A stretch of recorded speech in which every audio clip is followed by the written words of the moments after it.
untuk memanfaatkan teknologi genomik, transkriptomik, proteomik di dalam tugasnya sehari-hari. Karena kita apakah itu sebagai dosen, apakah itu sebagai sebagai healthcare personel, ya itu tentu semuanya menjadi ikut serta ya di situ.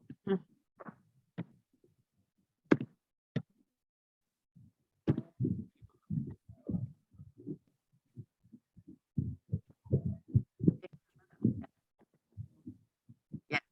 Jadi BGS One Vision, BGS One Vision itu Budi Gunawan Sadikin One Vision. Jadi visinya Pak Budi Gunawan Sadikin sebagai Menteri Kesehatan itu ingin Indonesia itu membuat suatu lompatan masuk ke dalam era precision medicine. Leapfrogging, jadi lompatan seperti lompatan katak ya. Katak kalau melompat kan bisa tinggi sekali, masuk ke dalam era precision medicine. Nah, artinya bahwa kita juga harus melihat masalah-masalah dari kesehatan kita, terutama disease of interest yang dipilih. Karena kita kan harus melihat penyakit-penyakit dengan burden of disease yang tinggi, yang paling tinggi, itu tentu menjadi prioritas utama di dalam memilih untuk diagnosis precision medicine tadi. Jadi salah satu juga yang harus disiapkan selain dari menentukan penyakit-penyakit yang dipilih, kita lihat sebelah kanan, itu ada tuberkulosis, itu adalah penyakit kronis, infeksi kronis yang kita tahu, di mana Indonesia ternyata menjadi negara dengan nomor 1. Jadi TB itu tinggi sekali di India dan di Indonesia. Waktu itu Indonesia nomor 2, India nomor 1, tapi sekarang ini kelihatannya Indonesia dengan pandemik ini maka tuberkulosis itu meningkat ya, menjadi tidak diperhatikan. TB itu tidak diperhatikan. Ya, jadi TB itu menjadi salah satu yang harus kita turunkan karena angka MDR, multi drug resistance gene-nya itu luar biasa. Yang kedua, diabetes mellitus tidak pernah turun angkanya, bahkan meningkat. Diabetes mellitus. Yang ketiga, kanker. Kanker itu juga dipilih di sini. Kanker payudara itu masih menduduki posisi yang paling tinggi pada wanita, sementara kanker kolorektal itu meningkat pada pria. Tidak hanya pada pria, tapi juga mengenai pada wanita. Karena apa? Karena terjadi perubahan pola hidup, gaya hidup. Gaya hidup kita yang menjadi gaya hidup yang maunya serba cepat, fast food, kemudian super mie, ya, makanan-makanan instan, yang mana itu merupakan makanan-makanan tipe makanan yang miskin akan serat. Miskin akan serat dan biasanya kecenderungannya yang banyak diawetkan sehingga menggunakan banyak bahan-bahan kimiawi seperti corned beef, seperti sarden itu kan menggunakan nitrous NO ya, yang mana itu juga bersifat karsinogenik. Kemudian stroke ya, stroke itu juga angkanya meningkat. Kemudian hipertensi ya, kemudian DMD itu penyakit genetik yang ternyata itu seperti suatu fenomena gunung es. Karena mengapa? Karena diagnosanya kita tidak mempunyai perangkat diagnosa yang tepat ya, sehingga dia belum muncul pada usia-usia muda, karena jumlah yang muncul di usia yang muda itu persentasenya lebih kecil, tetapi ternyata dia muncul pada usia yang lebih tua. Duchenne muscular dystrophy yang saya kira juga akan diberikan oleh Dr. Gunadi. Kemudian penyakit autoimun. Penyakit autoimun yang tinggi yang juga banyak di sekitar kita adalah penyakit psoriasis. Penyakit kulit psoriasis itu adalah penyakit autoimun. Nah, bagaimana kita sekarang Gunadi meminta kita terus untuk dapat meningkatkan kemampuan diagnosis kita dan kita bisa lakukan suatu terapi yang tepat untuk penyakit-penyakit tersebut ya. Oleh karena itu apa yang kita perlukan adalah selain kita harus memiliki sampel-sampel yang established berupa biobank dan juga ada registrasinya, tetapi untuk mendukung kita bisa melakukan precision medicine atau precision healthcare, kita harus memahami mengenai omics, ada genomics, transkriptomik itu kalau RNA, proteomik kalau protein, dan metabolomic kalau itu metabolit. Atau kita sebut dengan multi-omik. Genomik itu memberikan data-data mengenai gen. Gen yang ada, status gen yang ada di dalam setiap individu. Status gen dari individu satu dengan individu yang lain itu bisa bervariasi. Berbagai ada varian-varian, ada SNP, ya. Mungkin banyak juga ada mutasi-mutasi yang akan menentukan seseorang itu sehat atau sakit. Gen itu adalah sebagai cetak biru, ya, sebagai blueprint dari semua kehidupan itu ada pada genom. Tetapi genom itu untuk bisa berarti dia harus diekspresikan. Ekspresi yang pertama setelah dari genom, dari DNA, akan terbentuklah RNA. Keseluruhan dari ekspresi RNA itu disebut dengan transkriptom. Ya. Transkriptomics itu adalah kita mempelajari mengenai RNA itu.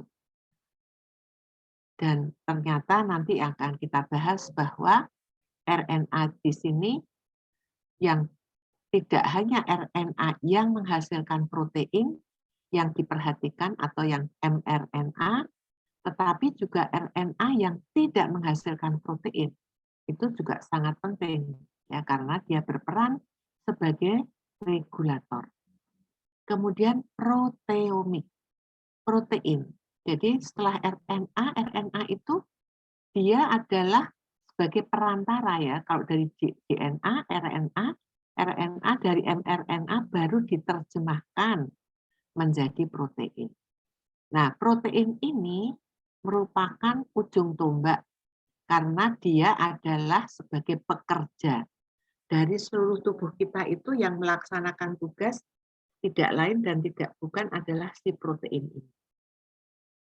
Protein-protein itu di dalam tubuh kita itu bentuknya tergantung dari genomik. Genomiknya seperti apa.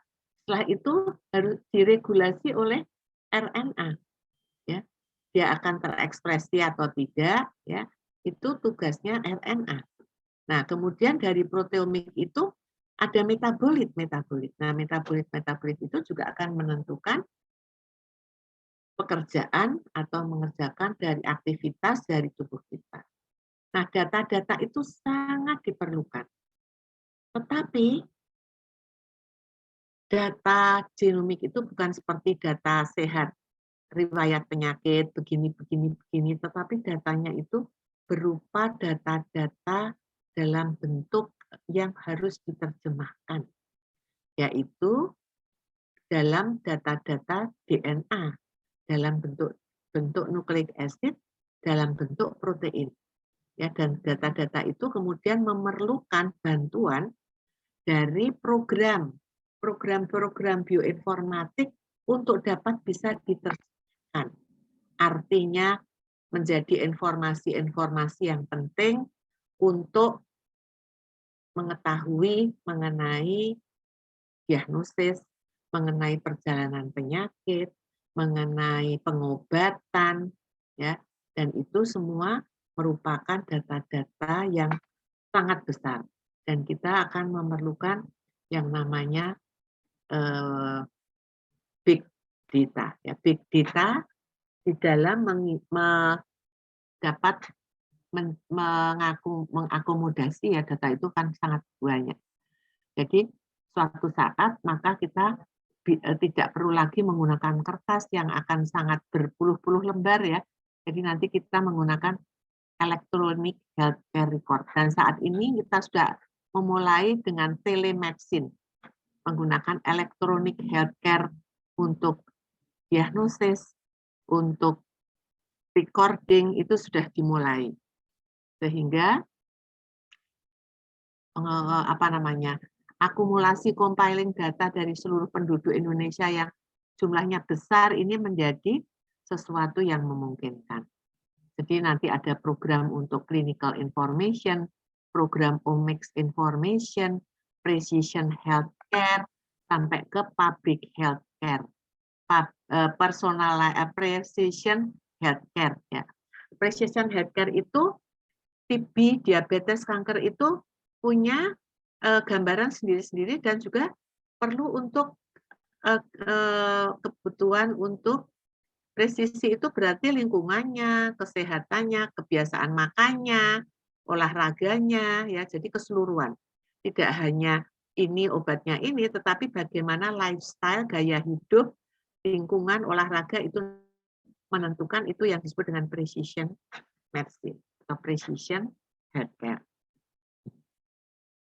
Nah, kita dilahirkan itu sudah membawa genom. Genom kita itu separuh dari ibu dan separuh dari bapak, tidak terelakkan. Jadi ada di situ mungkin sudah ada yang namanya varian-varian. Ada SNP, single nucleotide polymorphism. Ada juga mungkin mutasi. Ya. Juga di dalam genom yang dibawa itu juga ada bagian yang namanya epigenetik. Dan epigenetik itu bisa dilihat di sini ada methylation, DNA methylation. Methylation terutama pada daerah sitosin, pada gugus C, ya, pada C. Sehingga daerah yang terkena atau daerah yang berperan di situ adalah si pulau-pulau C yang kemudian diikuti dengan G. Jadi CPG Island. Jadi di situ C poli ya. C-nya banyak, kemudian G ya. Itu adalah pulau-pulau CPG. Jadi di situ yang mengalami metilasi biasanya adalah C yang diakhiri dengan G. CPG ya. Jadi di situ ada C banyak metilasinya sehingga disebut CPG Island.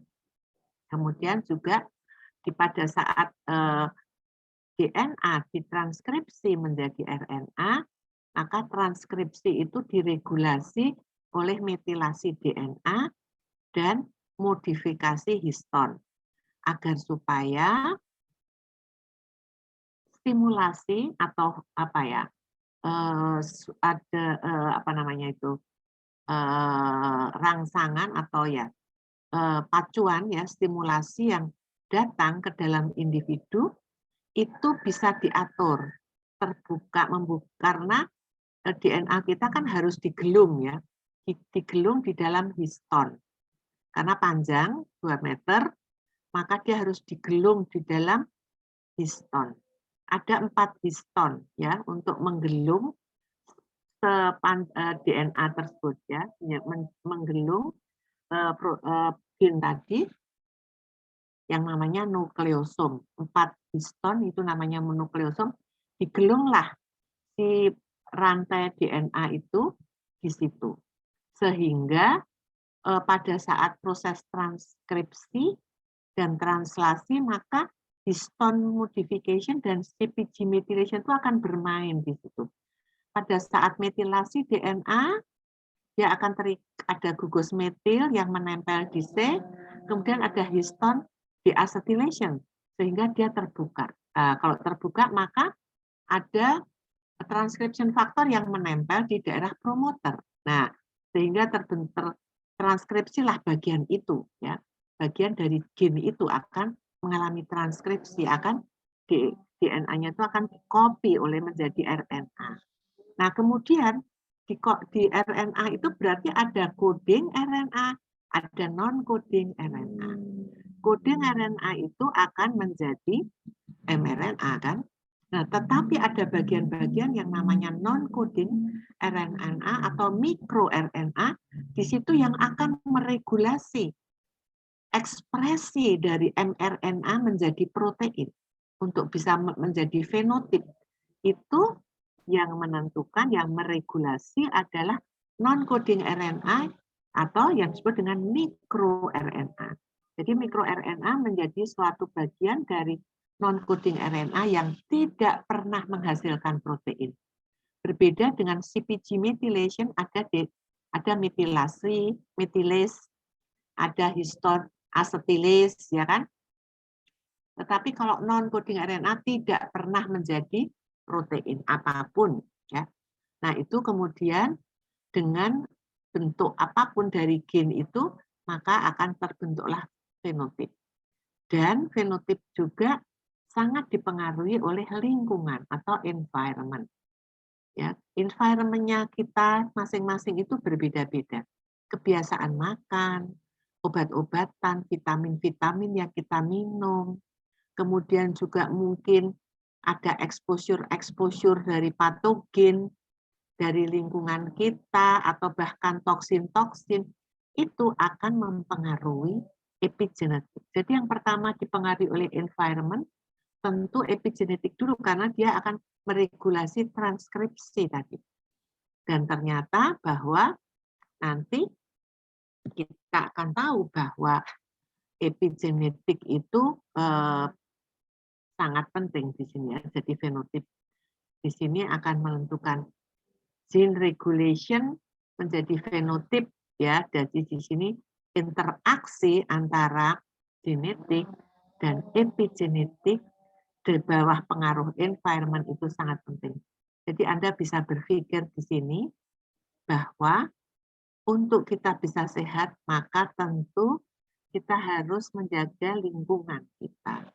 Harus bisa mengendalikan lingkungan kita, bisa kita kendalikan kecuali weather ya, weather itu tidak. Tetapi makanan, minuman, kebiasaan olahraga, ya, ataupun mungkin pilihan dari obat-obatan atau misalnya kita memilih herbal ya, itu semua kan bisa kita tentukan gitu ya. Dan itu sangat penting untuk kesehatan kita di kemudian hari. Jadi di sini kalau kita melihat ini adalah environmental exposure, lingkungan, exposure dari lingkungan, ya, exposure dari lingkungan. Itu tentu yang pertama kali adalah epigenetik. Epigenetik diingat tadi itu ada DNA methylation, ada histone acetylation. Kemudian di situ ada RNA. RNA yang akan menentukan genetik ini di dalam mengalami transkripsi. Tetapi genetik ini juga mempunyai bentuk-bentuk yang sudah diperoleh dari kedua orang tuanya. Jadi ada bentuk-bentuk apakah dia itu menjadi mudah sakit atau tidak ya, itu sudah ada di situ. Jadi transmitted transgenerationally. Jadi dari orang tua diturunkan. Oke. Nah, itu perjalanan hidup tadi. Jadi dari exposure tadi, kemudian juga ada proses-proses di situ, maka gen kita itu apakah bisa diperbaiki kalau dia terekspos oleh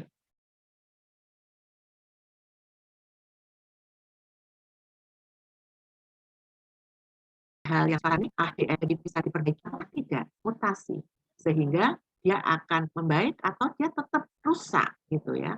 Nah, ini juga dia dan ini adalah berinteraksi, dipengaruhi oleh lingkungan.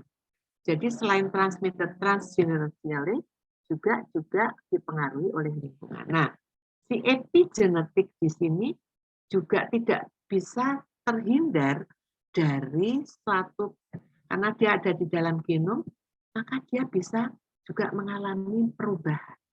Ya. Jadi epigenetik itu memang sudah diturunkan dari orang tua juga, ya. Dia itu high atau low susceptibility, ya. Ini sudah diturunkan, tetapi perubahan-perubahan dari epigenetik dari lingkungan ini bisa bersifat reversible. Dia tidak akan mengubah, tetapi dia bisa berubah ekspresinya, sangat dinamis. Di situ terutama yang berperan adalah mikroRNA yang akan menentukan dinamika, ya, dinamika dari perubahan-perubahan tersebut. Ya, nanti akan kita lihat bagaimana ceritanya. Nah, kita kembali lagi mengingatkan pada kita semua bahwa di dalam genom kita itu berarti keseluruhan itu hanya 3% dari bagian genom kita itu yang akan menghasilkan protein. Ya. Coding RNA itu hanya 3%. Sementara yang 97% itu adalah non-coding RNA dan yang terbanyak di situ ada mikroRNA. Ada RNA, ada SNO, ada transfer, ada macam-macam, PV dan sebagainya dan sebagainya. Ya. Jadi di sini dan pada saat ini memang banyak sekali para saintis di dunia yang masih mencari tahu peran dari si non-coding RNA tersebut selain dari mikroRNA tadi. Jadi kalau kita lihat keseluruhan dari kekompleksan dari genom, ya, kekompleksan dari genom ini adalah Mycobacterium coides, coding boleh dikasih di sini coding semuanya coding. Kalau Streptomyces cerevisiae, codingnya sekian, codingnya besar, ada non coding yang kecil. Tapi Homo sapiens di sini codingnya kecil dan non coding besar. Artinya kekompleksan dari genom itu ditentukan dari besarnya non-coding RNA. Karena apa? Karena non-coding itu berperan sebagai regulator, regulatory element. Jadi makin kompleks dan kita sebagai manusia, sebagai makhluk ciptaan Allah yang paling tinggi, itu memiliki kekompleksan yang paling tinggi. Itu diberikan oleh Allah perangkat non-coding DNA yang paling banyak. Karena kekompleksan kita untuk diatur itu yang paling banyak. Ya. Jadi di sini kita lihat Homo sapiens itu sekian, kalau Cerevisia itu sekian, sementara kalau Mycoides itu tidak ada sama sekali organisasi genomnya. Ya. Dan size-nya di sini ini hanya 1 juta, Streptomyces di sini 1,5 juta, di sini Homo sapiens ini kita lihat adalah 1 miliar, ya. 1 miliar, ya, miliaran. Ya. Nah, setelah human genome itu dideklarasikan di tahun 2003, itu kita masuk di era namanya post-genome, post-genomic era. Ya. Dan di situ merupakan suatu titik balik kemajuan pemahaman mengenai genom yang luar biasa. Genom dipelajari terus, ya, genom dipelajari terus, tetapi ternyata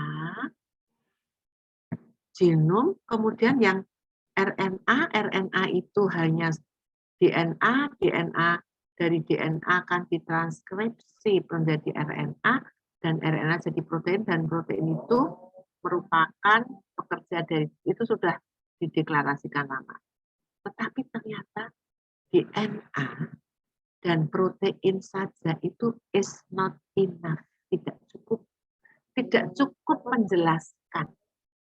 Tidak cukup menjelaskan untuk memahami genom itu. Jadi, pertanyaan-pertanyaan apa di atas promoter dan regulator yang mengatur dari genomik ke proteomik pada saat itu tuh masih buta, tidak diketahui. Ya. Dan ternyata jawabannya adalah di epigenetik tadi. Jadi epigenetik tadi itu menjawab gap dari genomik dan proteomik, penjelasan mengenai regulasi, mengenai mengapa, bagaimana, dan sebagainya itu ternyata di epigenetik. Sehingga kita masuk ke era yang namanya functional genomic. Jadi epigenetik itu adalah fungsional dari genomik. Dan itu dijelaskan di dalam Encyclopedia of DNA Element. Jadi di situ namanya ENCODE. ENCODE itu adalah ensiklopedia dari DNA elemen yang ingin mengetahui fungsional element of the genome itu apa. Baik itu pada cancer, apa stem cell, apa gene therapy, atau pada aging, itu masih belum tahu. Ya, belum tahu semuanya. Jadi disinilah pentingnya epigenetik tadi.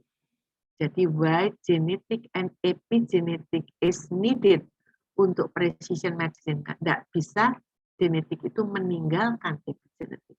Karena epigenetik itu adalah regulatory element atau functional genomic yang menjelaskan mengenai proses-proses yang terjadi dari DNA menjadi protein. How is the mechanism, persinyalannya apa, biological activity-nya apa, target RNA-nya apa, target proteinnya itu apa, itu semua di epigenetik penjelasannya. Nah, jadi kan kita tahu bahwa 2003 ini sudah selesai, sudah dideklarasi. Ya. Dan di situ banyak sekali benefit yang kita peroleh dari selesainya human genome itu. Diagnosa penyakit menjadi lebih baik, ya, medical benefit-nya. Deteksi bisa lebih earlier, jadi sebelum penyakit itu muncul sudah bisa dideteksi predisposisi menuju ke penyakit apa. Artinya bahwa penyakit itu tidak perlu terjadi terlalu sampai berat. Jadi pada saat early aja sudah terdeteksi. Kemudian mulailah kita mendesain pengobatan secara rasional. Kemudian kita mulai melakukan target-target pengembangan gene terapi. Kemudian ada farmakogenomik, bagaimana target itu sebagai personalized drug, ya, gitu ya, sampai kepada transplantasi, organ replacement. Nah, itu adalah setelah human genome itu dideklarasikan. Jadi di situ kita tahu dari genom, ya toh, dari genom di situ ada gambaran SNP, single nucleotide polymorphisme, misalnya dengan microarray, dengan teknologi microarray.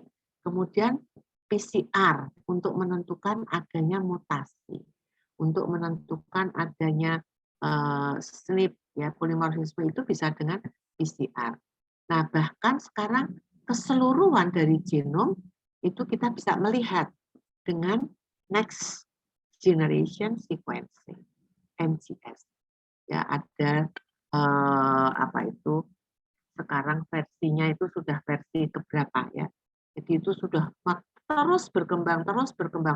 Yang tadinya begitu sulit atau begitu repot untuk menginterpretasi, sekarang dibuat kita bisa mentarget transkriptomnya saja, atau jadi kita bisa memilih itu. Kemudian selanjutnya itu mereka melihatnya ke proteom dulu, karena protein ini kan yang bekerja. Protein kan yang paling bekerja untuk melakukan tugas itu kan, sehingga dari genom lari ke sini dulu, ya, lari ke protein. Jadi protein gen ini menghasilkan protein apa, kemudian bagaimana gambarannya, molecular weight-nya dan sebagainya ya. Jadi di sini dengan protein array, dengan mass spektrometri. Jadi kita bisa mengetahui dan itu bisa dimanfaatkan untuk proteomik, ya, untuk segala macam obat-obatan ya dan sebagainya. Nah, selanjutnya ini how is the mechanism, ya. Kita ini baru tahu ini dengan memanfaatkan transkriptomik itu. Dengan apa? Microarray tapi mRNA microarray atau RNA yang lain, misalnya microRNA microarray, ya.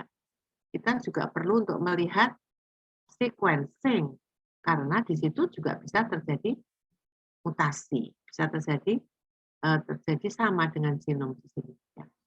Sehingga selanjutnya ini kita gunakan sebagai integrasi data dan yang menuju ke arah precision medicine. Dan kemudian yang penting adalah pada penyakit-penyakit tertentu itu ternyata ditemukanlah biomarker-biomarker.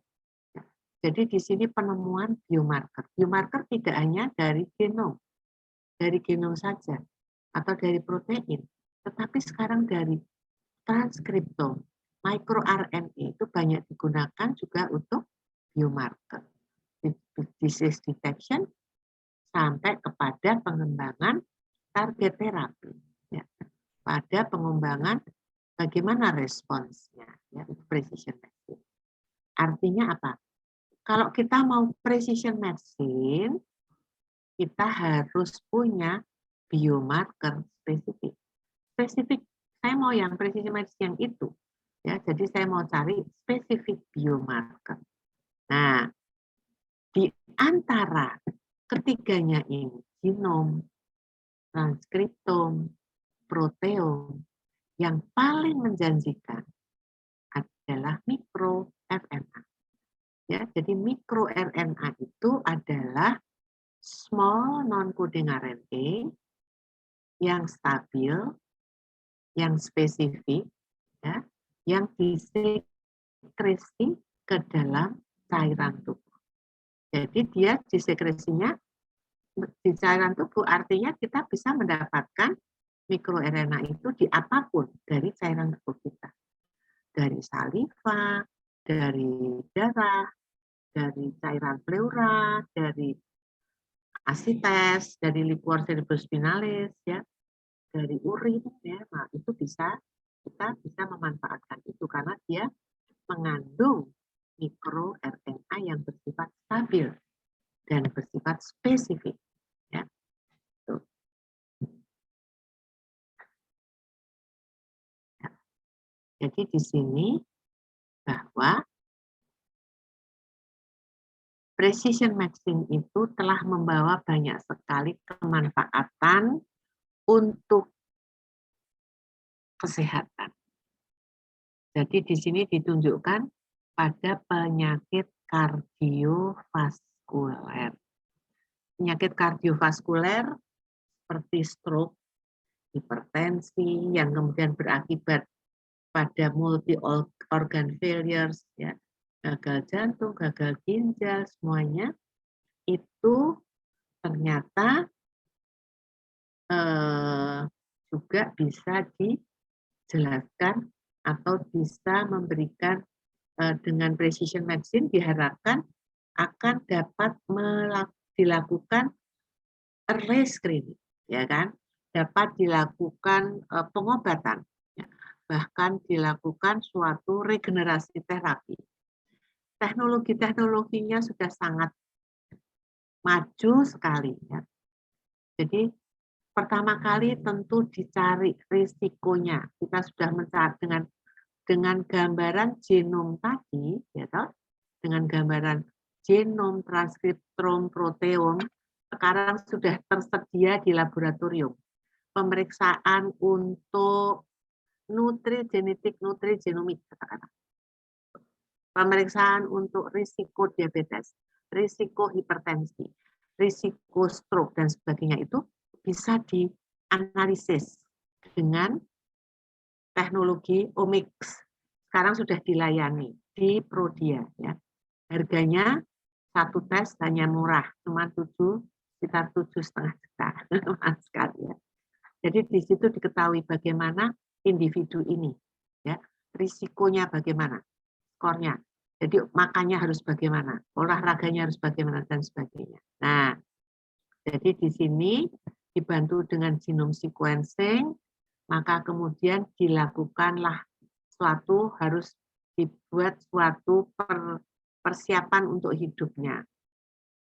Nanti suatu saat, pada saat kita sudah maju, maka bisa dilakukan CRISPR genome editing. Jadi kita bisa memotong menggunakan enzim tertentu, ya, CRISPR-Cas9, kemudian ditarget itu, ya, kemudian diberikanlah perbaikan supaya penyakitnya itu berhenti di situ, ya, di situ dipotong supaya penyakitnya berhenti. Yang kedua, harapan yang sangat besar juga diharapkan dari pluripotent stem cell. Stem cell ini saat ini juga sudah diberikan sebagai pelayanan, ya, sebagai pelayanan tidak hanya di luar negeri, ya, tapi di Indonesia pun sudah melakukan ini, ya, pelayanan untuk stem cell.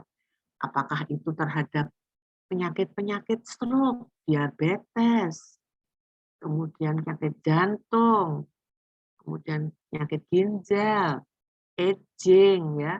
Jadi orang yang kepengen awet muda atau apa gitu, ya, pengganti penyakit-penyakit itu diberikan dengan pluripotent stem cell, terutama yang mesenchymal stem cell, yang embrionik tidak boleh, ya, masih dilarang, ya. Saya kira hampir di seluruh dunia itu kita tidak boleh menggunakan embryonic stem cell. Yang diperbolehkan adalah mesenchymal stem cell. Nah, tetapi memang mesenchymal stem cell itu bisa mereplace, ya, mereplace. Tapi ternyata memang ada positifnya, ada negatifnya, ya. Positifnya tentu dia bisa mereplace tadi, tapi negatif efeknya ternyata juga bisa terjadi sesuatu karena pemberian dalam bentuk sel, dia akan terserap di dalam paru-paru, ya.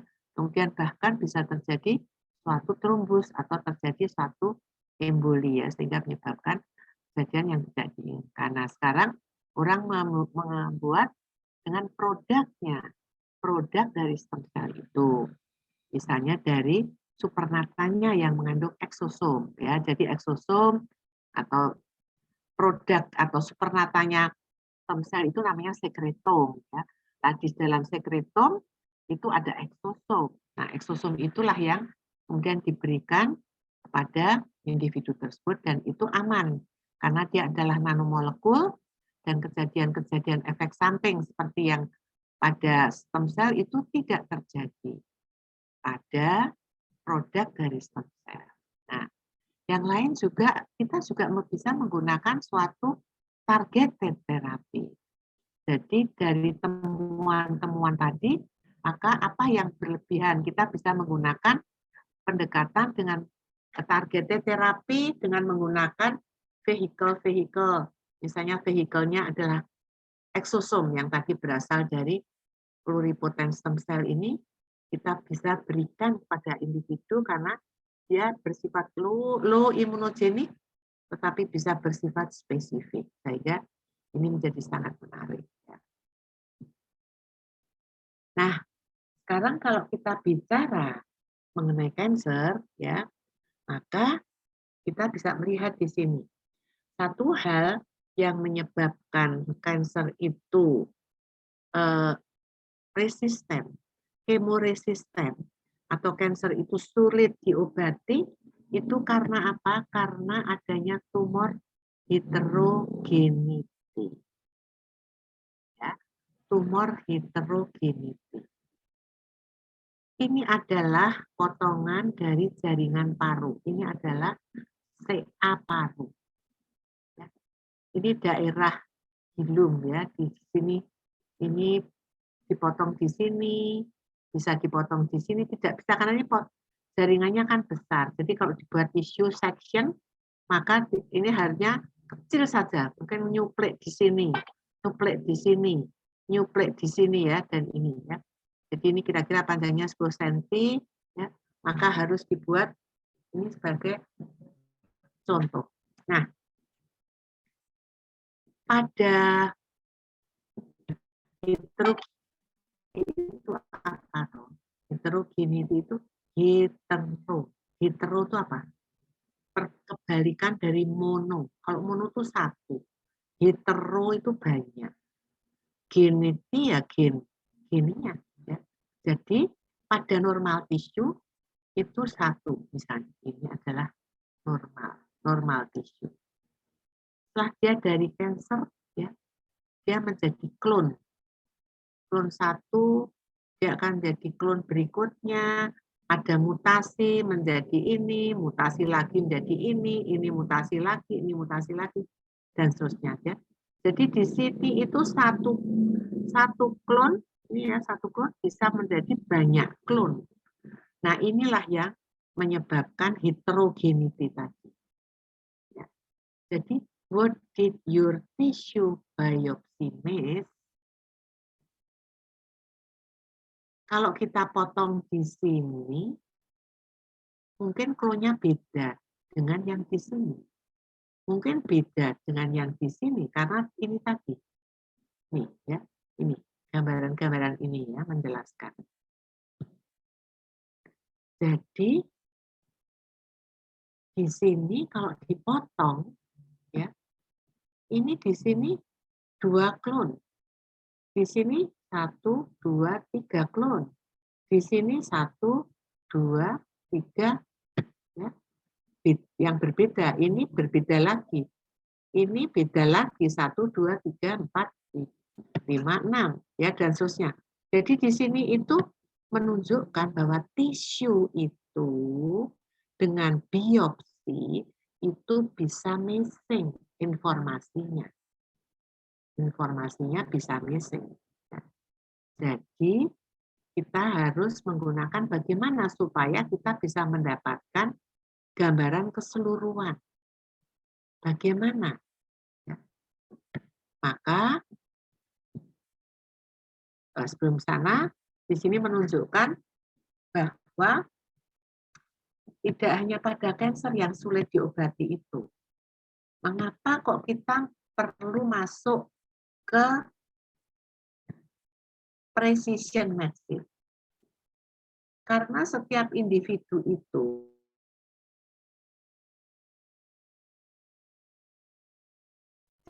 misalnya ini orang depresi, diberi antidepresi.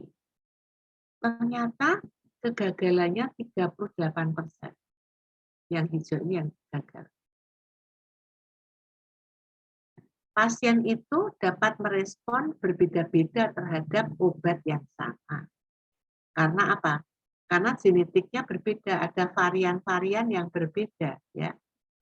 Jadi there is no drug that target all patients of a specific cancer type, itu untuk cancer.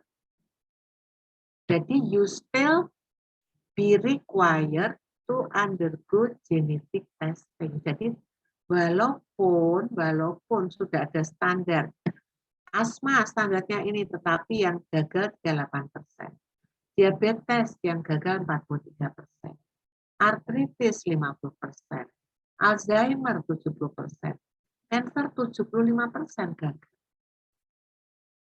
Artinya setiap individu mempunyai genetik yang berbeda, oleh karena itu kita tidak bisa menggunakan pengobatan itu untuk setiap orang. Precision medicine does not apply to everyone. Kita masih memerlukan genetic testing. Ya, oke. Jadi ini saya kira sudah pernah saya berikan pada Anda. Jadi di sini dilakukanlah pemeriksaan terhadap 1, 2, 3, 4, 5, 6, 7, 8, 9, 14, 15, 16, 17, 18, 19, 20, 1, 2, 3, 4, 5, 6, 7, 8, 9, 40, 42 macam tumor, 42 macam kanker dilakukan pemeriksaan namanya heterogeneity, pan-heterogeneity.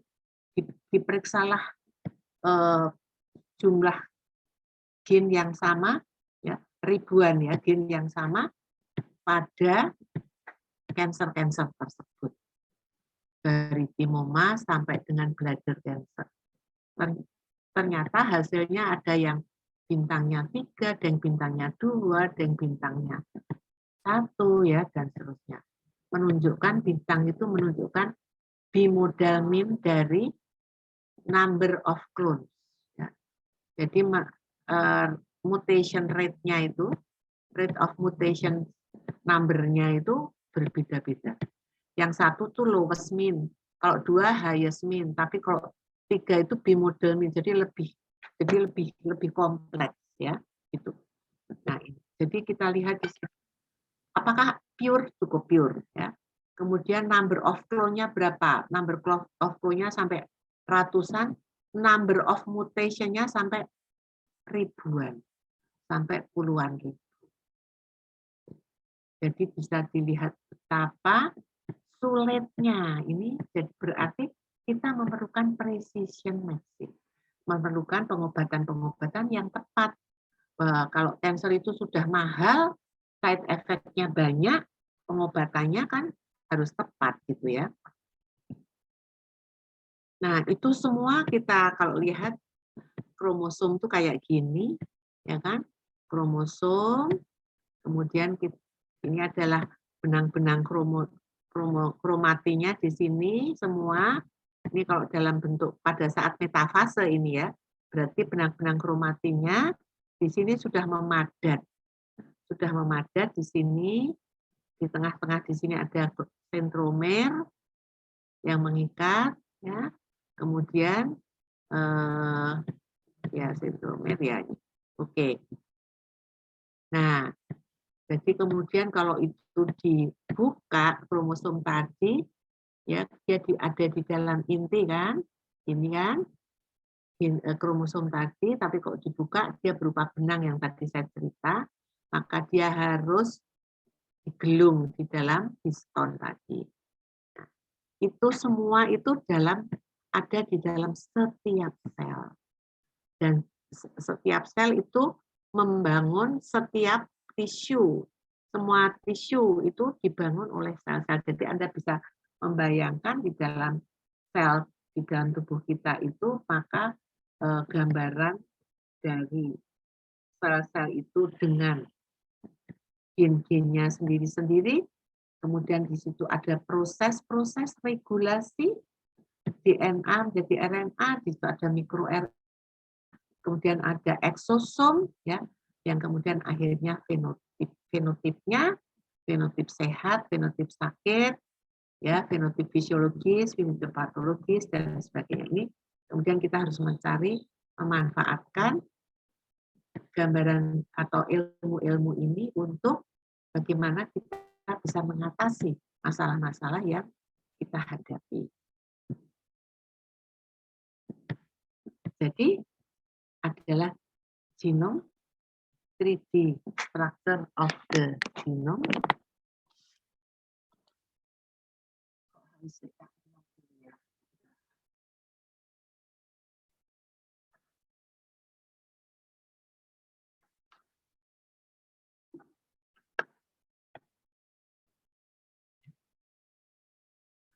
Kemudian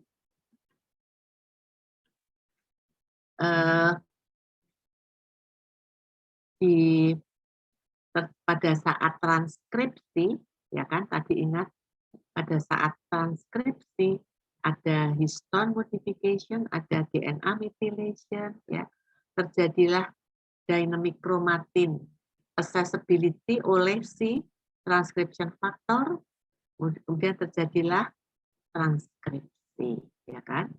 Terjadilah transkripsi, dia terbuka, kapan dia harus tertutup, itu semua yang ngatur adalah metilasi dan histone modification. Sementara pada saat RNA, mRNA menjadi protein, itu kemudian diregulasi oleh non-coding RNA. Jadi transcription factor itu dia tidak mungkin menempel kepada promoter kalau DNA-nya tertutup seperti ini. Dia harus terbuka. Nah, yang membuka menutup itu adalah metilasi tadi, histone methylation, dan DNA methylation dan histone modification. Jadi HME adalah histone modification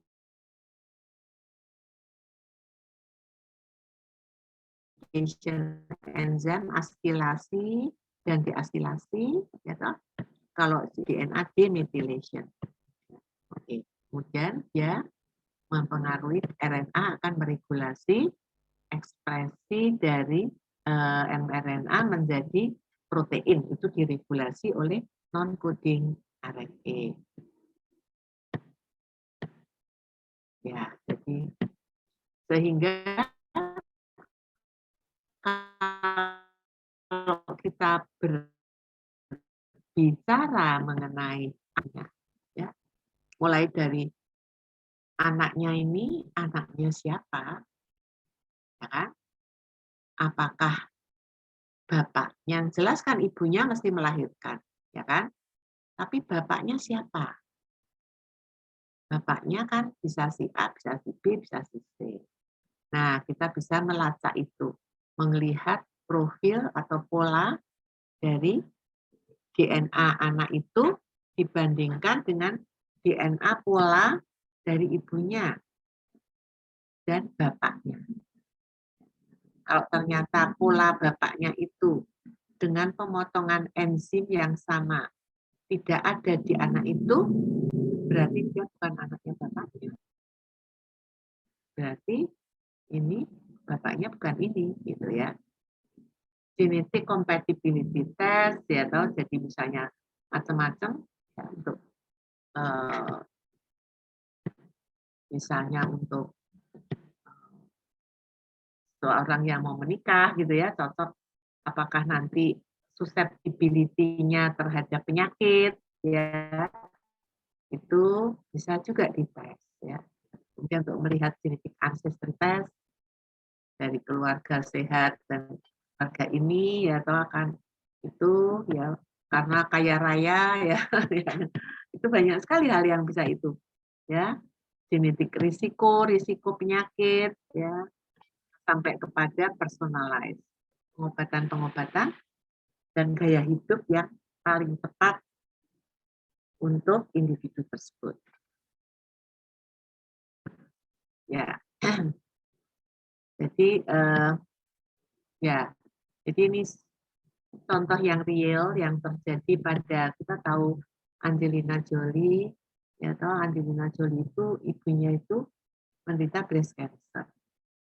Kemudian dia sangat apa namanya, sangat yakin atau dia sangat rela bahwa dia harus juga memeriksakan karena dia tahu bahwa ada yang diturunkan dari ibunya. Apakah dia juga membawa gen tersebut, yaitu kalau dia breast cancer kan memang BRCA itu ada di mana-mana sebetulnya ya.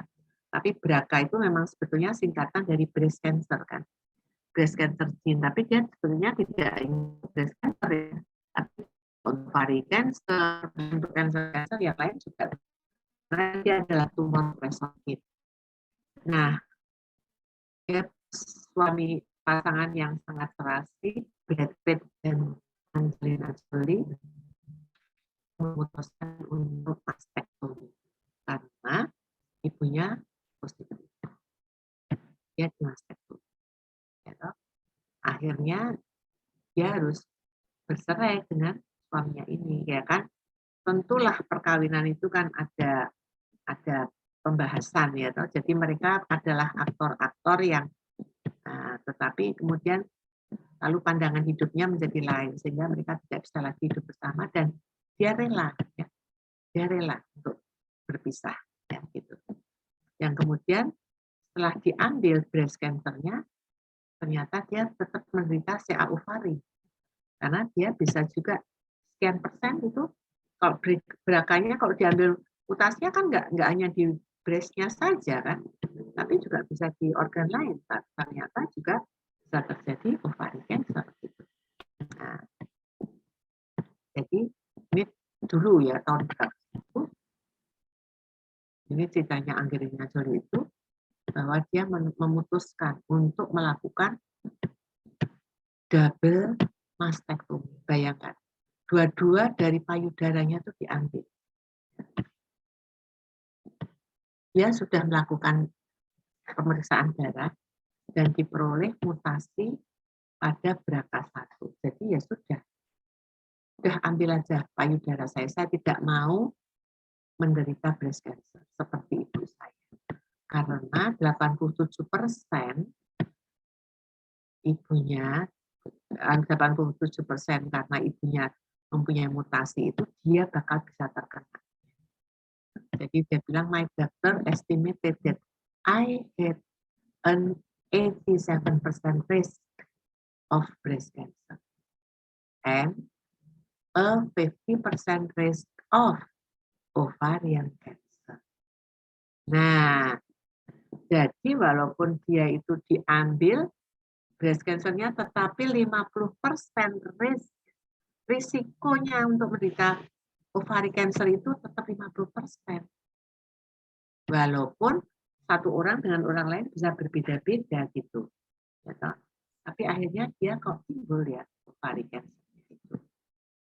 Nah, jadi itu adalah contoh-contoh personalized medicine yang mungkin nanti akan Anda hadapi di masa depan. Ya, bagaimana kita nanti bisa memahami itu bahwa gennya itu kan tidak hanya di breast, tapi breast itu menjadi salah satu target organ yang nampak untuk mutasi itu. Jadi tadi 87% di breast, tapi 50% di ovari, gitu kan? Ya, itu ya. Dan ternyata bahwa di United States itu kesadarannya sekian. Jadi itu the top 20 countries with the most breast cancer survivor. Jadi dia itu di breast di Amerika itu survivor yang paling tinggi itu di situ. Ya. Kemudian baru diikuti dari Jerman, kemudian dari Denmark, dari UK, Italia dan seterusnya. Gitu.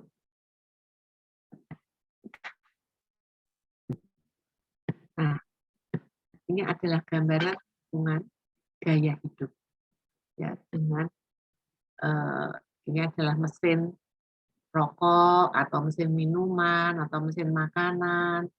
Ini kebiasaan makan kita seperti apa, lalu kita suka olahraga atau suka berjalan kaki di panas matahari, apa kita lebih senang naik mobil gitu ya, apakah kita lebih senang duduk nonton TV atau ya gitulah, pokoknya gitu.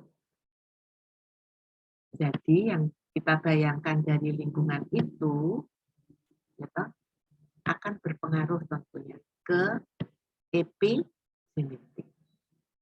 Epigenetik macam-macam kan tadi ada histone, ada DNA methylation, ada juga RNA non-coding. Ya.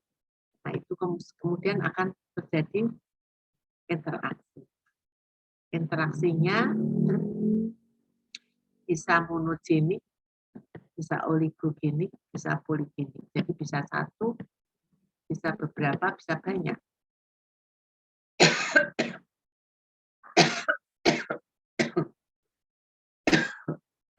Bentar ya. Ini kok masih gatal lehernya. Bentar.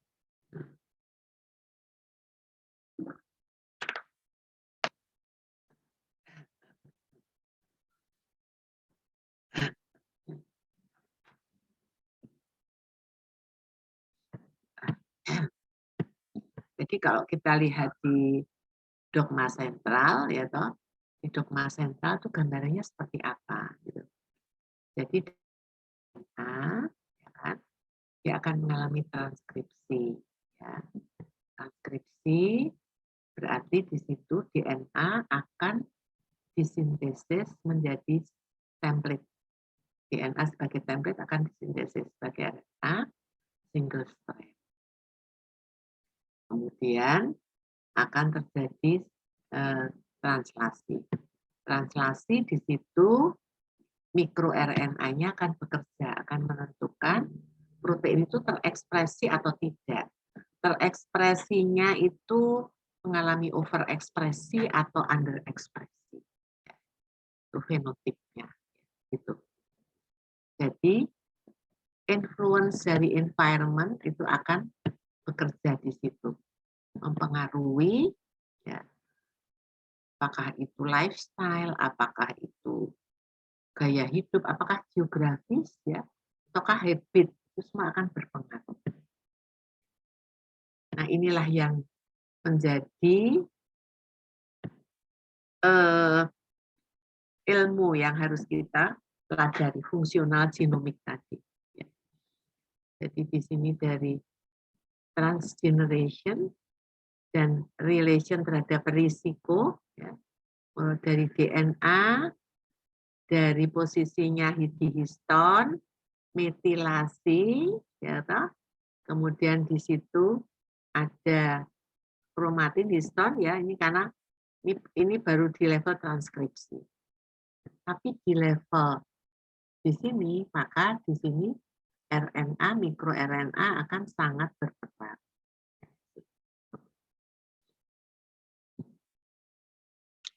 Jadi bedanya hampir sama, ada precision medicine, ada personalized medicine. Jadi kalau precision itu dokter menganalisa gennya pasiennya, kemudian bagaimana kebiasaan hidupnya, bagaimana keadaan lingkungannya, ya, kemudian dia akan menentukan pengobatan. Kalau personalized medicine itu dokternya menentukan treatment berbasis dari analisa genetik saja, gitu ya. Jadi sebetulnya memang paling bagus itu adalah precision karena tidak hanya berdasar atas genetik yang diperoleh, tapi juga bagaimana environment-nya, kebiasaannya, ya, itu karena itu sangat besar peranannya di dalam epigenetik. Jadi omics itu adalah analisis biologi molekuler secara komprehensif,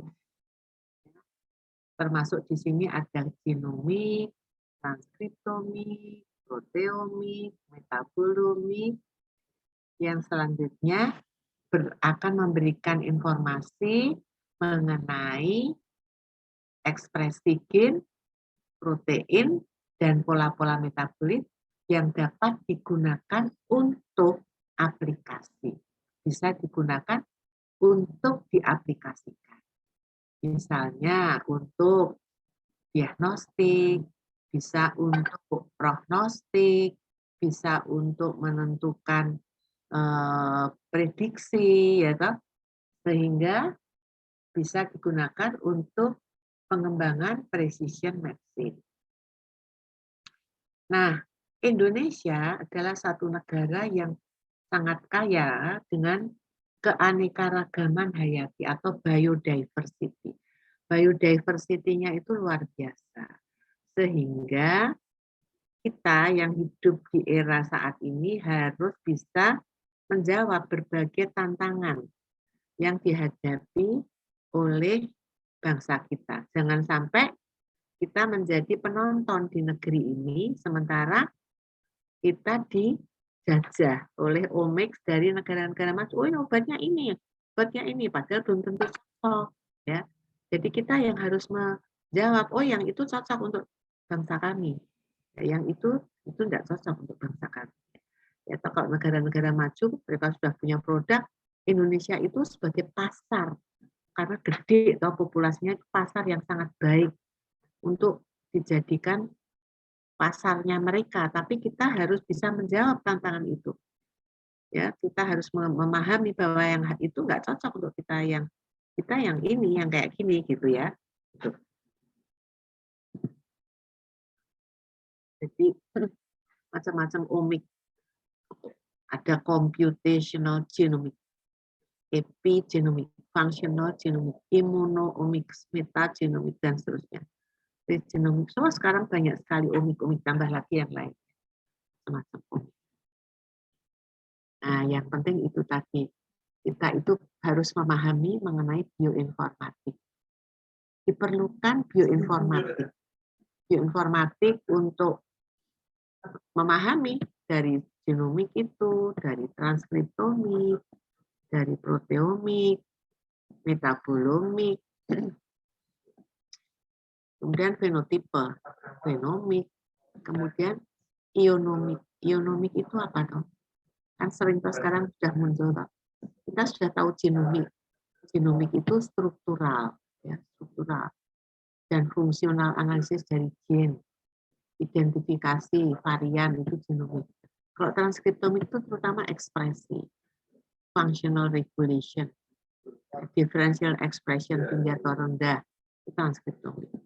Proteomik, kuantifikasi, identifikasi protein. Ya. Kalau metabolomik, hormon, metabolit, signaling molekul. Genomik ya morfologi, fisiologi, biochemical characterization. Kalau ionomik apa? Ionomik itu identifikasi, karakterisasi, dan distribusi elemen-elemen. Elemen-elemen. Jadi sekarang ini juga sudah mulai terdengar istilah-istilah ionomik ya. Jadi itu elemen ya. Elemen-elemen. Jadi lebih kecil lagi. Jadi nanti harus ada big data. Big data dalam omik. Jadi ada genomik, gitu, ini berdasar atas nucleic acid. Genomik, kemudian transkriptomik, kemudian proteomik, metabolomik, kemudian ada medication. Ada medication, ada health record. Kemudian gaya hidup, environment, ada behavior. Ada kehidupan ya, itu social life. Itu semua masuk di sini sebagai data dari orang itu. Jadi itu nantinya masuk sebagai data yang harus diikuti. Ya, dari satu orang itu berpuluh-puluh tahun. Jadi mungkin Yogyakarta nanti kita punya big data untuk masyarakat Indonesia. Mulai dari sejak dilahirkan sampai dengan tua. Jadi kita bisa mengetahui prediksi-prediksi penyakitnya, diagnosa-diagnosa diferensial yang mungkin terjadi, sampai treatment yang terbaik. Gitu. Jadi itulah precision healthcare yang ingin dikembangkan oleh Pak Menkes kita itulah. Jadi kita harus siap-siap gitu ya, siap-siap gitu. Oke. Jadi malah itu fenotipnya tuh sekarang kayak gini, gitu ya. Lalu kita ingin supaya dia sehat. Nah, sehingga ada hal-hal yang mana yang harus lebih ditingkatkan, mana yang harus lebih ditekan. Endotypes and disease spectra. Jadi di sini akhirnya kemudian dia akan memilih hidupnya harus begini, memilih hidupnya sehingga fenotipnya itu fenotip yang lebih baik gitu ya. Jadi existing fenotip yang kayak gini menjadi new fenotip yang jauh lebih baik. Jadi di sini kalau genomik Apa artinya dengan transkriptomik? Apa bedanya dengan proteomik? Sitometrik, metabolomik, itu apa bedanya? Genomik, DNA atau DNA ini susceptibility aja, severity. Kalau makin banyak mutasinya ya makin severe. Lalu bisa dilihat response to treatment, itu genomik. Tapi nggak bisa untuk diagnostik. Ya, nggak bisa untuk activity itu nggak bisa. Karena activity itu ditentukan dari ekspresi. Ekspresi itu RNA dan protein. Nah, juga bisa ditunjukkan pada selnya, tapi juga metabolit kan produk protein. Jadi transkriptomik itu bisa memberikan gambaran diagnostik, aktivitas, berat ringannya, damage-nya, respons to terapi, itu bisa. Begitu juga pada proteomik, pada sitometrik, dan juga pada metabolomik. Sehingga di sini pemahaman untuk disease biology itu harus kita kuasai, gitu ya, sehingga kita bisa menentukan etiologi penyakit, patogenesisnya kayak apa, sehingga clinical outcome-nya menjadi tepat, ya, tidak bias.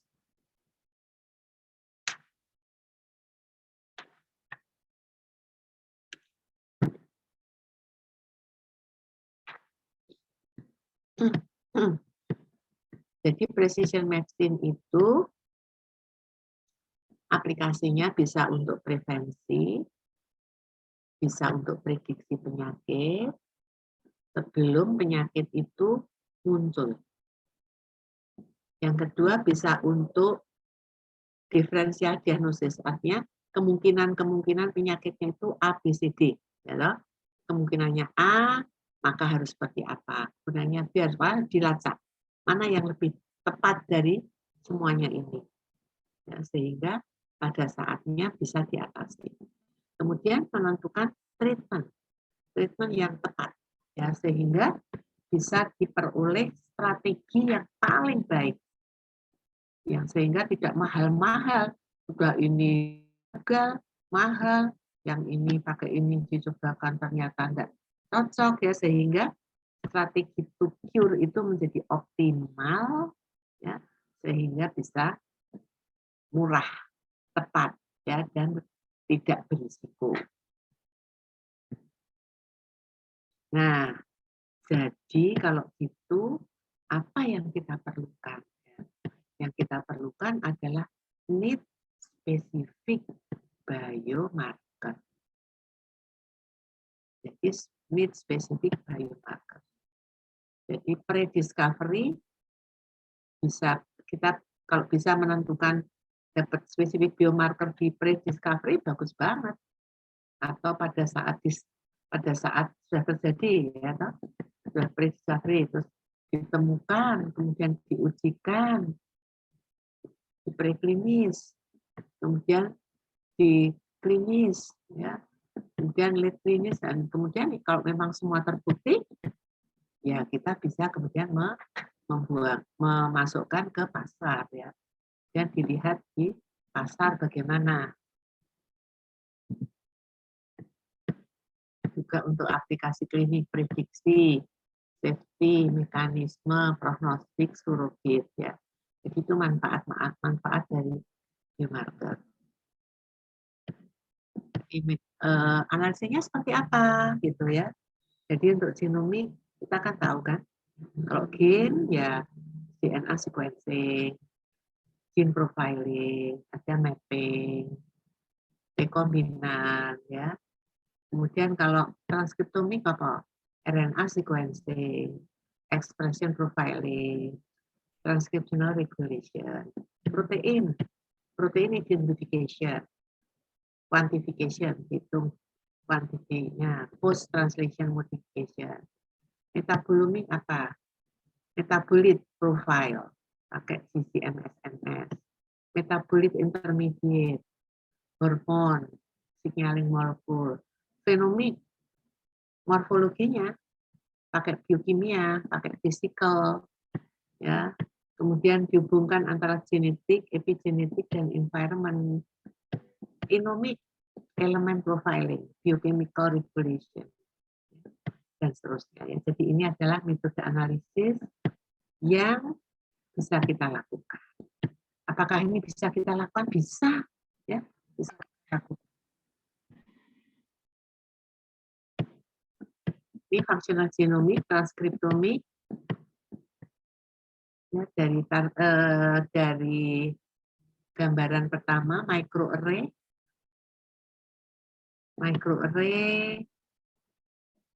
ini kemana? Microarray gambarannya ya, kemudian oh enggak, ini ke sini. Jadi ini dari sampel, ya, sampel awal, hibridisasi, sudah hibridisasi, naik ke atas, terus microarray.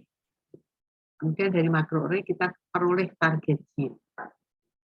Terus dari situ banyak sekali data-data yang harus kita analisis. Jadi kita memahami biological activity-nya, pathway-nya, signaling molekulnya, mRNA targetnya. Jadi data-data itu bisa dimanfaatkan sesuai dengan kepentingan kita. Bisa diekstrak, ya, bisa diambil.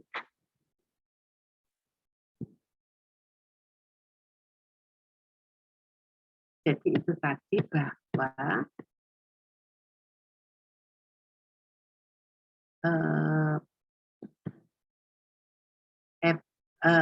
sentral dogma tadi sudah kan dibahas, jadi DNA, RNA, protein. Dari DNA ke RNA ini bisa juga kembali ke sini karena ada reverse transcriptase, ya, dari reverse transcriptase. Kemudian dari RNA ke protein, di sini jangan lupa ada regulator, yaitu non-coding, small non-coding RNA. Jadi di sini dogma sentralnya sudah berubah. Sudah menjadi dari dogma sentral ini menjadi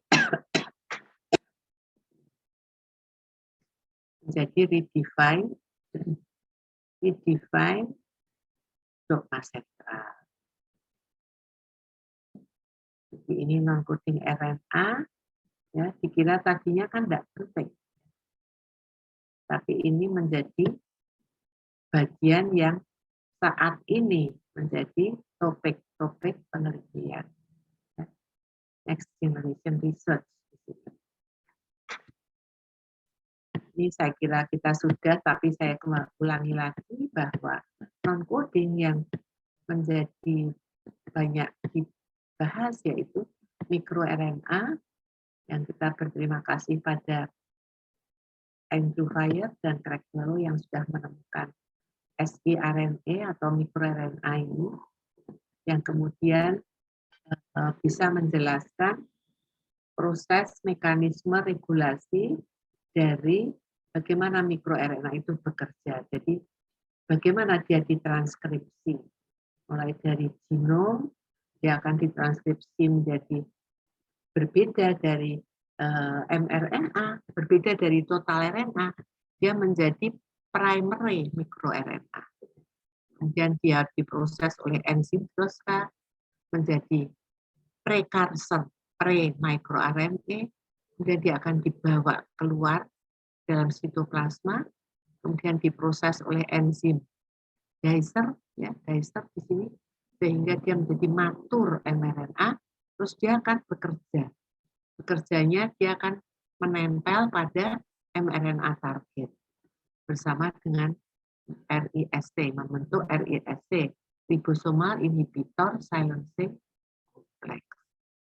Terus selain itu sebagian juga akan dibungkus di dalam eksosom sebagai microphysical body, akan keluar sebagai eksosom dan akhirnya akan dirilis, ya, sebagai eksosom.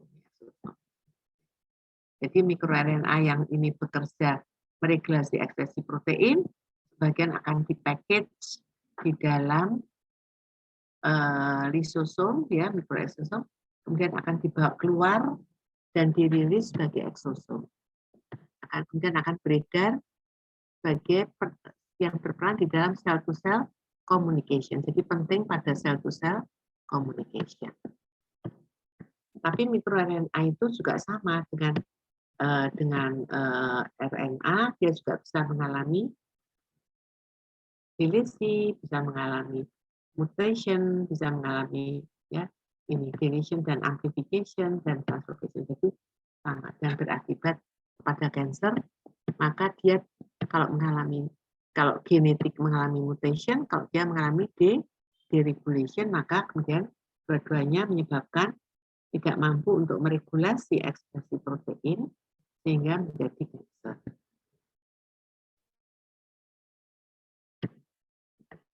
Mengapa mikroRNA itu important?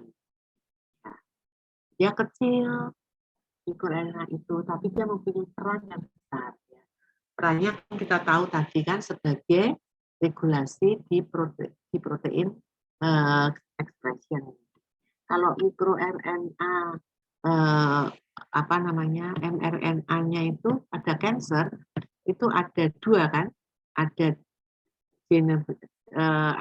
oncogene dan ada tumor suppressor gene. Nah, mikroRNA itu juga ada tumor suppressor gene mikroRNA dan onkogen mikroRNA. Nah, itulah kemudian mereka akan bekerja untuk mikroRNA itu mentarget kalau dia tumor suppressor mikroRNA akan mentarget pekerjaan yang dilakukan oleh mikroRNA. Onkomir mentarget tumor suppressor mRNA, sementara tumor suppressor mikroRNA akan mentarget onkomir sehingga kanker itu tidak terjadi. Oke, dan selanjutnya kita mendapatkan biomarker. Ya. Biomarker itu kemudian kita manfaatkan. Kalau misalnya yang onkomirnya tinggi, maka kita beri anti-onkomir. Kalau yang onkomir tumor supresornya itu yang tinggi, maka kita beri anti-tumor supresor. Itu ya. Jadi ini yang kemudian memanfaatkan. Jadi dibuat tumor supresor kalau rendah itu diberi mimik ya sebagai gene terapi, sementara kalau onkogen tinggi maka kita tekan onkogen dengan anti onkogen atau agomir ya, agomir. Ini adalah metode-metode dari pemeriksaan dari bahan-bahan yang kita peroleh semua dari liquid biopsy ya, dari liquid biopsy kemudian kita lakukan isolasi RNA, purification, kemudian dilakukan berbagai macam pemeriksaan, baik itu apakah dengan nanostring seperti microarray ya, atau mungkin pakai sequencing atau pakai real time qPCR atau organ blotting atau in situ ya. Kemudian kalau ini bisa dengan in silico, setelah itu data-datanya bisa dianalisis menggunakan berbagai macam program bioinformatik, pakai untuk in silico ya, misalnya pakai berbagai macam integrated data, kemudian bisa untuk melihat bagaimana itu dikembangkan untuk apakah untuk terapi menggunakan inhibitor untuk sel lainnya atau pakai binatang gitu ya. Setelah itu kemudian kita bisa mengembangkan kalau ini baik, kemudian tentu bisa dimanfaatkan untuk memanfaatkan di human, misalnya untuk menggunakan serum untuk diagnostik, untuk prognostik, bahkan untuk pengembangan terapi. Jadi ini adalah mikroRNA tadi, itu seperti suatu orkestra. Ya. Orkestra itu kan yang main kan banyak, ya, puluhan. Sehingga kalau satu saja yang mengalami mutasi atau satu saja yang nggak benar, maka mesti menjadi tidak bagus. Ya. Orkestra itu menjadi rusak. Jadi ini seperti juga mikroRNA itu. Kan dia kan ratusan atau ribuan yang bekerja mentarget banyak mRNA. Jadi kalau satu gagal, maka tentu juga akan menyebabkan chaos, ya, menyebabkan kegagalan dari atau gangguan dari yang lain. Jadi eksosom itu apa? Ya, kita tadi sudah cerita mengenai liquid biopsy. Liquid biopsy itu menggantikan tisu biopsy karena tisu biopsy tidak bisa memberikan satu gambaran fakta yang nyata dari tisu karena posisi klon itu bisa sangat berbeda antara satu tempat dengan tempat yang lain. Tetapi dengan liquid biopsy kita bisa mendapatkan gambaran yang lengkap karena dia ada di liquid, ya. Dan dari liquid itu kita bisa ambil dari manapun dalam body fluid tubuh kita, dan si mikroRNA itu ada di dalam eksosom. Ini eksosom yang kecil-kecil ini. Jadi eksosom itu sebagai physical yang kecil yang membawa genetic information. Dia berada dalam keadaan fisiologis dan patologis, ya. Dia bersifat dinamis, stabil, ya, dan dia bersifat sel dan tisu spesifik. Oh, sorry. Jadi ini kalau digambarkan secara skematis, di gambaran eksosom itu sebetulnya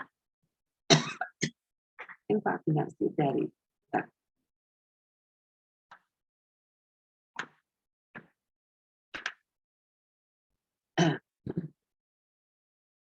jadi eksosom itu kan invaginasi dari membran sel, kemudian dia akan masuk ke dalam endosum, early endosum, kemudian late endosum, kemudian di situ akan diisi oleh konten-konten yang ada di sel tersebut. Jadi kita lihat ini adalah bentuk dari eksosom seperti ini membran, seperti membran sel, membran lipid bilayer dengan berbagai macam reseptor yang ada di permukaannya. Dan di dalam di sini kita lihat isinya ada mikroRNA, ada DNA, ada aneksin, ada protein, ya, dan sebagainya. Ini adalah konten daripada si eksosom. Ya.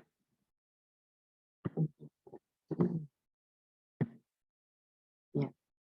Jadi ini adalah personalized omics saat ini diperlukan, bisa kita memanfaatkan eksosom tadi untuk memberikan gambaran mengenai baik itu human maupun microbial. Ya. Microbial juga sama karena dia juga mempunyai dalamnya berisi DNA maupun RNA. Jadi di sini memberikan gambaran-gambaran mengenai itu, dan itu publikasinya luar biasa. Jadi di sini ini yang hijau ini adalah proteomi, kemudian metabolomi, yang merah itu precision medicine, yang merah di sini microbiome, yang hijau ini proteomi. Jadi di sini, ya. Ya. Saya kira ini sudah, kita terus. Ini adalah metode-metode dari kemungkinan sampelnya dengan metode apa. Ini saya kira ini kita semacam resume, ya. Jadi dari pasien sampel kita bisa melakukan whole genome sequencing, baik itu dari host maupun dari hostnya maupun dari patogennya. Kemudian juga bisa melakukan transkriptomi. Ya. Setelah itu kita akan mendapatkan gambaran mengenai apa respons transkripsi dari genome biologi tadi, gene expression signature seperti apa. Nah, setelah itu kita akan mendapatkan berbagai gambaran. Bagaimana transmisinya, bagaimana patogenesisnya, bagaimana biological activity-nya, gitu ya. Dan akhirnya kita mendapatkan kandidat-kandidat gene yang ingin kita teliti lebih dalam, mendapat gambaran genome-wide association studies, sampai kepada genetic diversity, genetic variation, akhirnya ditetapkanlah detection of drug yang resistance itu seperti apa, surveillance yang seperti apa.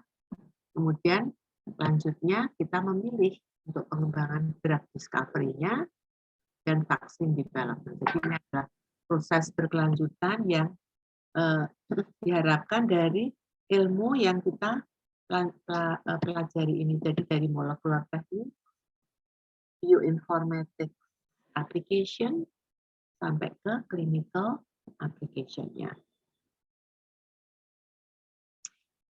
Oke, macam-macamnya. Oke, teruskan ya.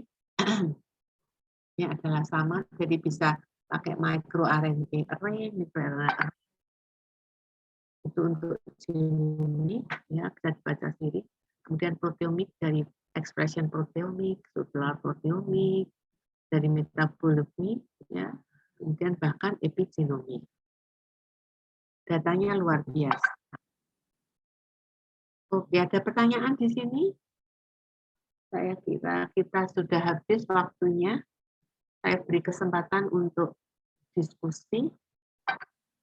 Monggo. Izin bertanya, Prof. Monggo, silakan. Ya, ini menurut saya sangat menarik sekali ya dan sangat menantang gitu ya. Apa namanya, precision medicine yang menjadi goals dari pemerintah kita sendiri. Sebetulnya apa sih yang menjadi tantangan besar gitu untuk aplikasi precision medicine ini? Karena memang apa ya, sangat bisa menggantikan pengobatan konvensional yang ketika ada pasien yang menderita penyakit apa misalnya diabetes gitu ya, itu pasti obatnya sama, dosen memberikan resep sama. Namun dalam precision medicine ini kan setiap orang dianalisis profiling genetiknya, kemudian dokter menentukan obat apa saja yang diberikan kepada pasien berdasarkan analisis dari environment-nya, terus genetiknya seperti itu. Kira-kira tantangan terbesar itu apa, Prof, untuk sampai bisa diaplikasi ke masyarakat hingga ke akar rumput seperti itu istilahnya. Terima kasih. Ya, makasih. Jadi terima kasih ya Mas Umar. Jadi itu memang seolah-olah itu masih di atas awan-awan gitu ya. Kesannya itu masih di atas awan-awan. Padahal sebetulnya itu teknologinya itu sudah di tangan. Artinya kita tuh sudah memanfaatkan itu untuk pekerjaan-pekerjaan yang kita lakukan di laboratorium.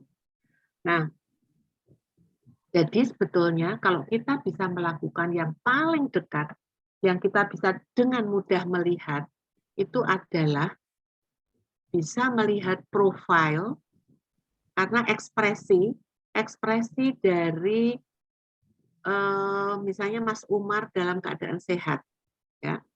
Kemudian Mas Umar, bukan nggak usah Mas Umar, si A dalam keadaan sehat. Kemudian si A dalam keadaan habis itu si A itu menderita sakit, misalnya kena COVID lah katakanlah begitu. Diambillah darahnya pada saat dia COVID, tapi kita sudah punya darah pada waktu dia sehat. Kemudian kita bandingkan expression profile-nya, transkriptomik, karena kan kita bicara kalau kita mau melihat ekspresi, itu paling mudah adalah kita melihat RNA-nya. Kemudian kita melihat ekspresi dari antara sehat dan sakit, maka kita bisa melihat, oh ternyata terjadi upregulasi dari sekian banyak mikroRNA. Tapi terus kemudian Mas Umar bertanya, so what? MikroRNA itu overekspresinya 10 kali atau 20 kali dibandingkan dengan yang sehat. Nah, dengan bioinformatic analysis, ternyata kita tahu bahwa mikroRNA X itu dia mentarget, dia kan tadi fungsinya si mikroRNA itu kan mentarget mRNA untuk mengatur ekspresi toh. Ya. Ketemulah di situ bahwa dia itu bisa mentarget angiogenesis, dia mentarget NK cell, dia mentarget eh, misalnya interleukin 2 ya misalnya gitu. Sehingga kita bisa mengetahui fungsi dari mikroRNA tersebut. Oh, dia aktivasinya di innate immunity, apa di adaptive immunity, dia mempengaruhi angiogenesis, atau dia akan menyebabkan terjadinya suatu proses diferensiasi, sehingga kemudian kita bisa, oh, yang berperan di dalam pada saat saya sakit, maka sistem imun saya itu harus itu bisa dijadikan marker bahwa ternyata kalau COVID, mikroRNA saya yang meningkat itu menunjukkan peningkatan atau kegagalan sistem imun saya. Maka kemudian yang saya lakukan adalah saya harus memperbaiki, dokter itu harus memperbaiki sistem imun yang kalau tidak diperbaiki mungkin kita akan masuk dalam cytokine storm gitu ya. Sehingga kemudian kita bisa melakukan diberi anti cytokine storm, misalnya diberi antinya yang tinggi tadi diberi agomir. Sementara yang rendah-rendah itu yang berperan sebagai supresor misalnya itu kok rendah semua. Ini berarti harus kita replace. Jadi bagian itu kita beri atau kita beri yang disebut dengan mimik. Mimik adalah memberi sesuatu yang hilang. Ya, itu bisa diberikan. Nah, caranya pada saat ini adalah banyak hal. Salah satu yang juga menjadi harapan kita adalah menggunakan exosome sebagai drug delivery. Jadi exosome itu bisa diisi dengan mikroRNA yang tidak normal tadi sehingga dia akan memberikan homeostasis ke dalam individu yang sakit tadi. Jadi satu saat harapannya mungkin metode itu menjadi sesuatu metode yang bisa kita lakukan dalam waktu yang cepat, ya, dalam waktu yang singkat. Kalau saat ini mungkin karena semuanya masih baru, jadi lama. Seperti halnya pada waktu awal-awal sequencing dulu, itu satu sequencing itu bisa berbulan-bulan. Biayanya tuh ribuan dolar. Sekarang untuk melihat transkriptomik analysis, untuk melihat mikroRNA analysis, 2 hari sudah selesai.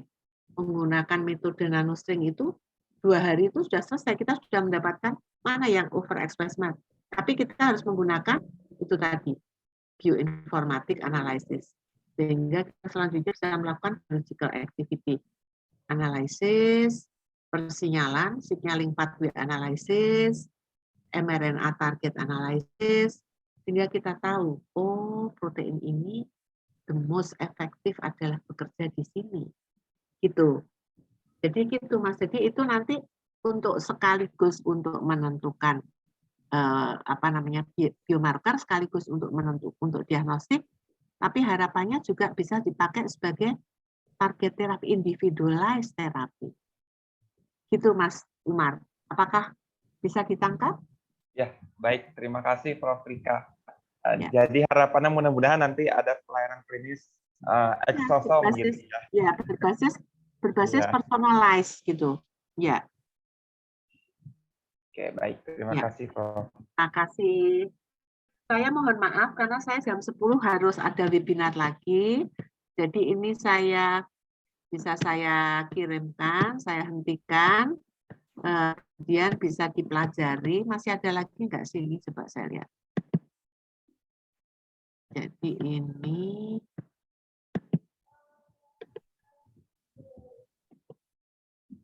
ini yang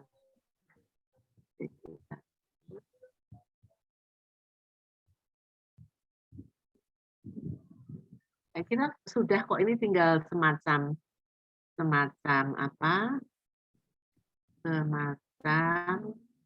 resume ya.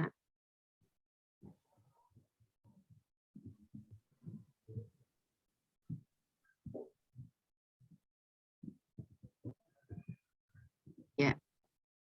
Jadi ini precision healthcare ya. Precision medicine, precision healthcare. Ya, terima kasih. Saya kira ini semua. Yang lain bagaimana? Apakah sudah paham atau paling tidak mendapat message-nya? Bagaimana Mbak? Yang lain? Prof. Ya. Prof, kalau Ya. tanya boleh nggak? Masih ada waktu nggak, Prof? Silakan satu pertanyaan, monggo. Tadi tentang tumor yang dia ternyata punya sifat arahnya nanti ke multiklonal gitu dengan berbagai macam. Tadi ada 42 tumor dengan karakteristiknya.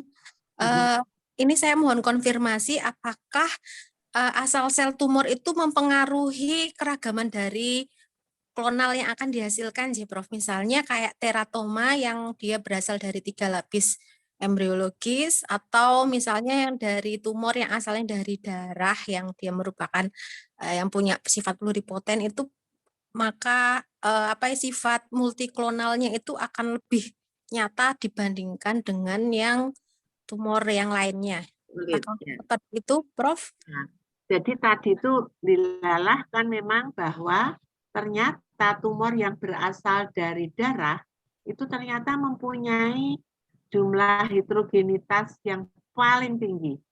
Jadi yang dari AML itu kan dari myeloid leukemia itu ternyata dia mempunyai yang paling tinggi. Jadi ini ya. Jadi ini AML, mana ini? Ini AML ini.